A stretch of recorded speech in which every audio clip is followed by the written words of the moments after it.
Shalom. கர்த்தருடைய நாமம் மகிமைப்படுவதாக. கர்த்தருக்குள் பிரியமானவர்களே, வேத வசனம் இப்படியாக சொல்லுகிறது, இப்படி நீ குளிருமின்றி அனலுமின்றி வெதுவெதுப்பாய் இருக்கிறபடியினால் உன்னை என் வாயில் நின்று வாந்தி பண்ணி போடுவேன். வெளிப்படுத்தின விசேஷம் 3:16. கர்த்தருக்குள் பிரியமானவர்களே, தேவ பிள்ளைகளாய் இருக்கிற நீங்களும் நானும் இந்த வசனத்தை ஆழமாய் அழுத்தமாய் தியானிக்கும் பொழுது அநேக காரியங்களை கர்த்தர் நமக்கு கற்றுக் கொடுக்கிறார். விசேஷமாக அந்த நாட்களில், அதாவது யோவானுக்கு தேவன் தரிசனத்தில் சபையை குறித்தும் சபையினுடைய மேன்மையை குறித்தும் சபையினுடைய குறைவுகளை குறித்தும் அவரோடு கூட பேசுகிறார். அப்போ ஒவ்வொரு சபைக்காய் அவர் அநேக காரியங்களை சொல்லிக்கொண்டு சபை எப்படியாக இருக்க வேண்டும், அவர்களை காணப்படுகிற குறை நிறைகளை அவர் சொல்லுகிறார். அப்படியாக லவோதிக்கியா சபைக்கு அவர் சொல்லுகின்ற ஒரு காரியம்தான் இந்த காரியம். உன் கிரியைகளை அறிந்திருக்கிறேன். நீ குளிருமல்லாமல் அனலுமல்லாமல், நீ குளிராயாவது ஒருவேளை அனலாவது நீ இரு, ரெண்டும் இல்லாமல் நீ இப்படி இருக்கிறியே, நான் உன்னை வாந்தி பண்ணி போடுவேன்னு சொல்லிட்டு சொல்லுகிறார். கர்த்தருக்குள் பிரியமானவர்களே, இந்த நாளிலும் தேவ பிள்ளைகளாக இருக்கிற நீங்களும் நானும் இந்த சபையைப் போல நாம் வாழ்ந்து கொண்டிருக்கிறோம். அநேக கிறிஸ்தவர்களை குறித்து அநேகர் சொல்லுகின்ற சாட்சியும் கூட இவைகளே. ஆஃபீஸில் ஒரு மாதிரி இருக்கிறாங்க, வீட்டில் ஒரு மாதிரி இருக்காங்க, நண்பர்கள்ட்ட ஒரு மாதிரி இருக்காங்க, வேலை செய்கிற இடங்களில் ஒரு மாதிரி இருக்காங்க, சபையில் ஒரு மாதிரி இருக்காங்க. இவர்களுடைய நிலையை பார்க்கும்போது அனலும் அல்லாமல் குளிரும் அல்லாமல் இருக்கிறார்கள்.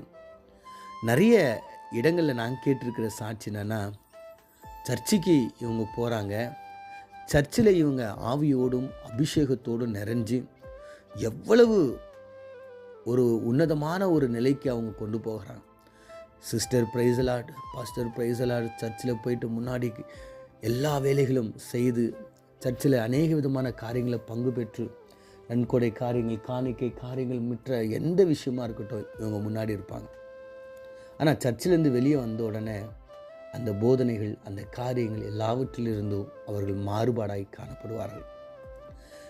அங்கே கற்றுக்கொண்ட காரியங்கள் இங்கே நடைமுறையில் இருக்காது. வீட்டில் பார்த்திங்கன்னா அவங்க சண்டை போடுறவங்களா, பொறாமல் இருக்கிறவங்களா, கோபப்படுகிறவங்களா, குடிக்கிறவங்களா, சினிமா பார்க்குறவங்களா, நிறைய நேரத்தில் கிரிக்கெட், இப்படிப்பட்ட அநேக விதமான சாத்தானுடைய காரியங்களை, சாத்தானுக்கு விருப்பமான காரியங்களை செய்கிறாங்க.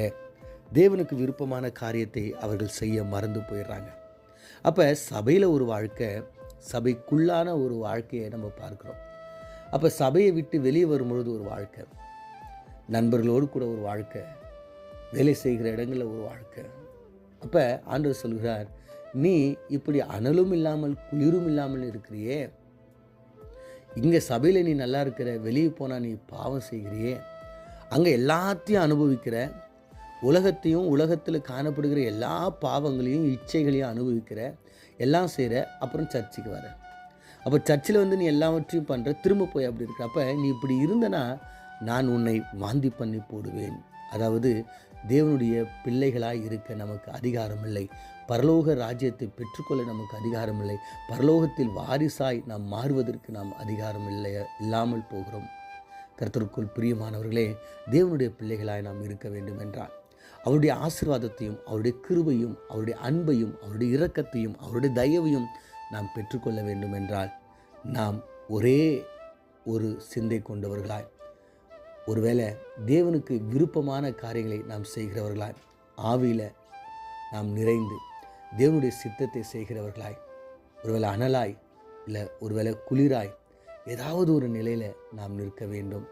ஆனால் தேவன் விரும்புகிற ஒரு காரியம், தேவனுக்கு விருப்பமான பிள்ளைகளாய், தேவனுடைய சித்தத்தை செய்கிற பிள்ளைகளாய், தேவனுடைய சத்தத்தை கேட்கிற பிள்ளைகளாய், தேவனுடைய சித்தத்து பிரகாரம் பரிசுத்தமாய் கஷ்டங்களையும் கவலைகளையும் எல்லாவற்றையும் அனுபவித்து கொண்டு தேவனுக்காக நிற்கிற ஓடுகிற பிள்ளைகளாய் தேவன் எதிர்பார்க்கிறாங்க.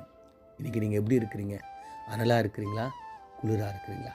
ஒருவேளை எந்த நிலையில் நீங்கள் இருந்தாலும் அந்த நிலையிலிருந்து ஒருவேளை அது தேவனுக்கு விருப்பமில்லாத நிலையாக இருக்குமானா ஜெபித்து, ஆண்டவரே நான் இந்த நிலையில் இருக்கிறேன், ஆண்டவரே நீங்கள் வாந்தி பண்ணி போடுகின்ற நிலையில் நான் இருக்கிறேன், ஆண்டவரே என்னை ஒரு விசை ஏற்றுக்கொண்டு உமக்கு விருப்பமான நிலையில் என்னை வையுங்க ஆண்டவரேன்னு சொல்லிட்டு நம்மை நாமே தாழ்த்தி ஜெபிப்போம். எங்களை அதிகமாய் நேசிக்கிற எங்கள் பரலோக தகப்பனே, நாங்கள் வாசித்து தியானித்த அந்த வேத வசனத்தின் பிரகாரம் அனலாய் அல்லது குளிராய் இருக்க எங்களுக்கு உதவி செய்யுங்க. ஆண்டவரே, உம்முடைய பிள்ளைகளாய் உம்முடைய சித்தத்தை செய்கிற உமக்கு விருப்பமான பிள்ளைகளாய் எங்களை உருவாக்குங்க சாமி. ஆண்டவரே, நீர் எங்களை வாந்தி பண்ணி போடாதபடிக்கு உம்முடைய பரலோக ராஜ்யத்தில் ஆண்டவரை நாங்கள் சேர எங்களுக்கு உதவி செய்யும்படியா இயேசுவின் மூலம் ஜெபிக்கிறோம் நல்ல பிதாவே, ஆமீன்.